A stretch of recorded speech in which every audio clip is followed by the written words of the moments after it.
think I'm going to spend 10 minutes each, maybe 8 to 10 minutes each, on every single draft pick of every single team. In fact, I'm going to do it all 10 minutes each and use a numerical grading system on every single pick. No, I'm not. I'm not going to do that at all. Instead, you know what I'm going to do? I'm going to offend you, and I'm going to hurt your feelings. Let's do that instead. Here goes. First question. Are we dumber than ever? Now, you're going to disagree, or you may disagree, I should say. Are we dumber than ever? Wow, that's not a great way to start, Jeff, but it's a reasonable question. And I think I might end up disagreeing with some of you. Are we dumber than ever? I'm going to say probably not. How's that? How's that for a hot take? Now, you may disagree. I get it. I can see how you might assume that we are dumber, collectively dumber than ever. I'm going to give us a little bit of the benefit of doubt and say, I don't think so. Probably not. I'm not going to fight with you if you say we are across the board dumber than ever. But my comeback is going to be, now, we have a percentage of people that are more informed than ever. The gap between being informed and being clueless is greater than ever before. So that's why I'm sort of weaseling my way out of saying we're dumber than ever. I don't think that's true. I just think the gap between the people that have taken the time to be informed versus those that are completely clueless, I think that gap is greater than ever. And I might add the word dangerously in front of clueless. I mean, dangerously clueless. It's a great setup, I know. Would you rather me do each and every draft pick, 10 minutes each, numerical grading system? Okay. So that's the setup. Now, I'm going to add the part we all hate, and I'm going to use an example I think a lot of people have always hated, and what, if you haven't heard it before, I think you're going to hate.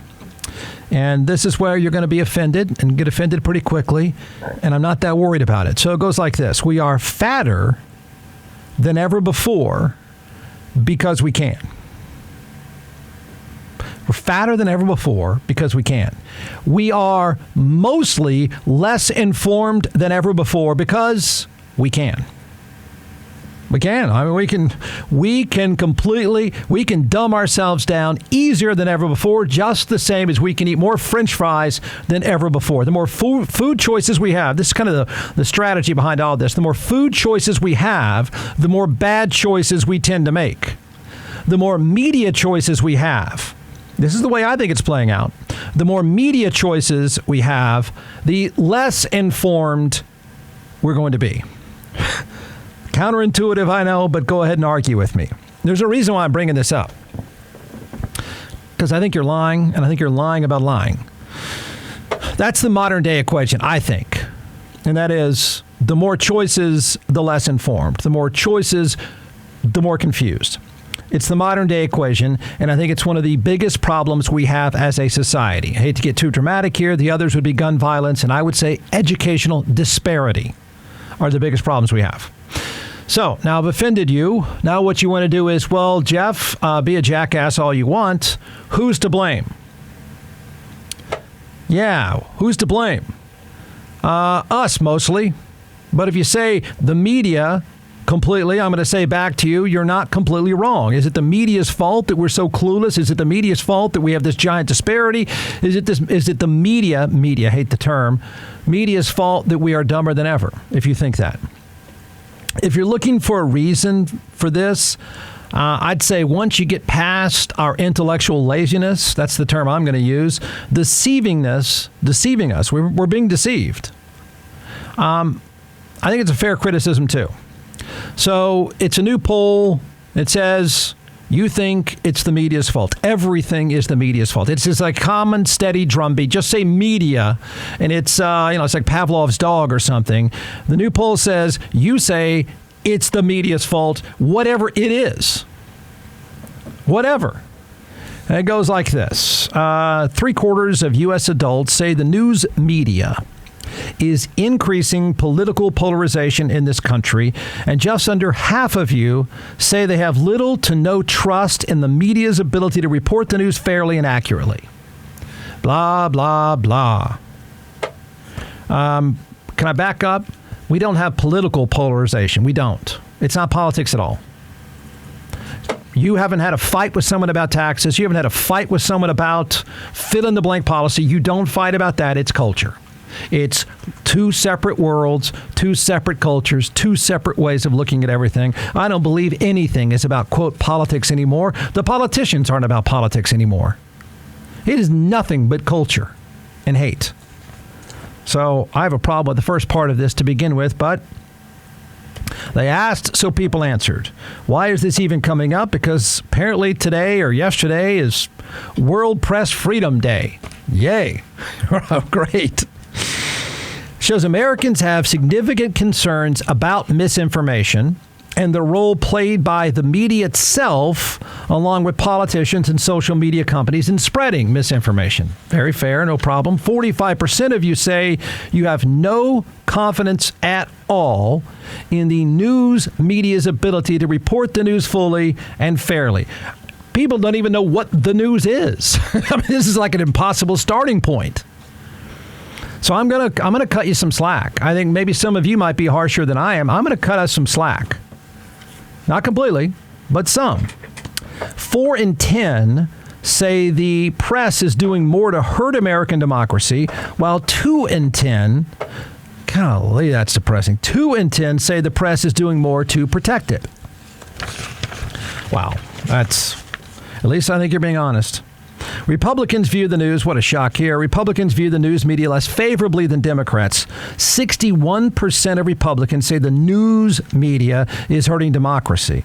Shut up. You don't even want democracy. You kidding me? What do you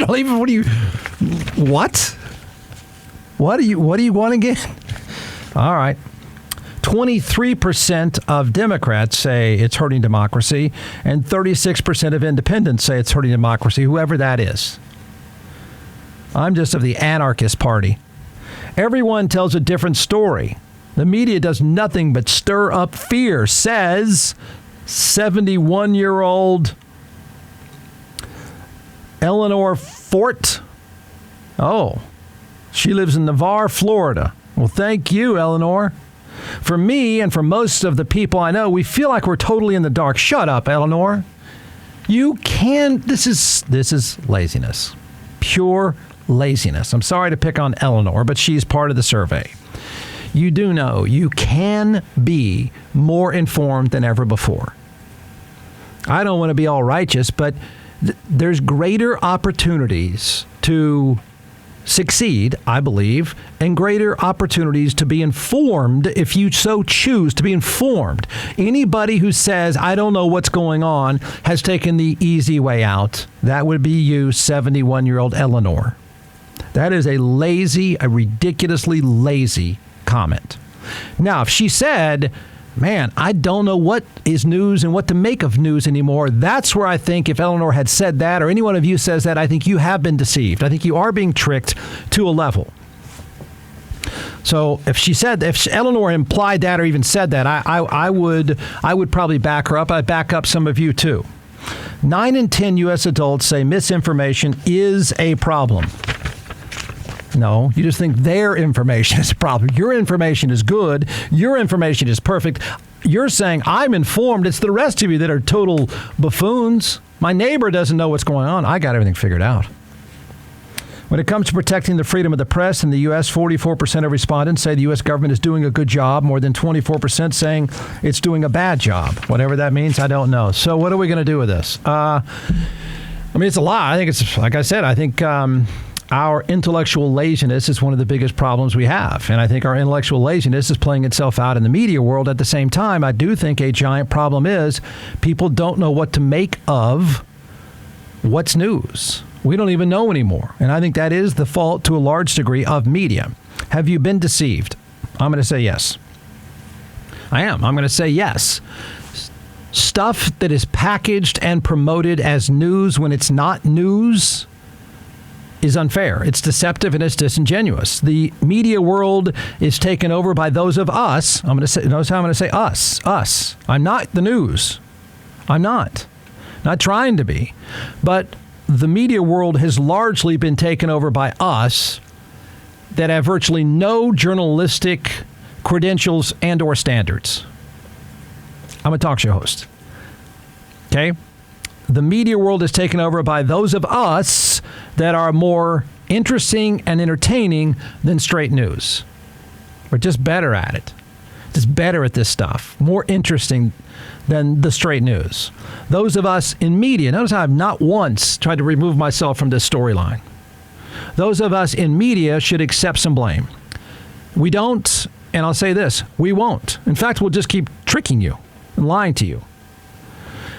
The intellectual, lazy public deserves a lot of blame, too. Okay, you are being tricked to a degree. You are. I don't argue with that, and it's sad that there's no ownership in that. It's sad that there's no accountability for that. That's not okay. The intellectual, lazy public deserves a lot of blame, too. A lot. Maybe the most blame.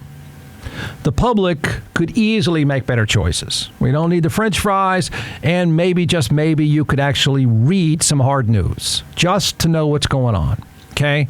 Instead of picking the fries every single day, 4 times a day, there'd be a better choice. The choices are easier than ever. Like Eleanor said, I'm in the dark. That is just a flat-out lazy cop-out.